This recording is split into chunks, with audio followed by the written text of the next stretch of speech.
आजकल big boss का भूत सबके ऊपर बहुत ज़्यादा सवार है। अगर आपको लगता है ना कि बिग बॉस के अंदर जो भी कुछ भी बोल के निकल जाएगा और उसे कुछ पकड़ भी नहीं पाएगा, तो वो गलत समझ रहा है। क्योंकि तानिया मित्तल की वो वाली बात याद है ना कि जो मैंने कपड़े पहने वो उसे मैं यूं दोबारा दोबारा नहीं पहनती हूँ। इस बात इस बहन ने इतनी ज़्यादा सीरियसली ले ली, इसने पूरे टाइम निकाल कर उसकी पूरी कंटेंट को देखा और क्या सबूत ला के रखती है वो खुद अपने आंखों से आप देखिए।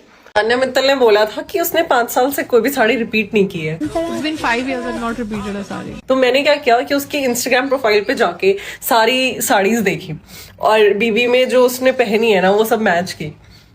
You know what I found, पूरी की पूरी पोल तो देखा होगा जीशान जी से इतना बोला ना, नेयल ने मुझसे बोला तुम अपनी जीशान जी को तो बहुत अच्छे से पता है कि मेरा लॉजिक बता रही हूँ गेम का, क्योंकि आप बिल्कुल ये मत सोच। Long and we both were sitting, ये दोनों बार मेरे को ही छोड़ा गया। मुझे बहुत अच्छा लग रहा है पहली वीक में इतनी दीदी वाह दीदी व्हाट इज दिस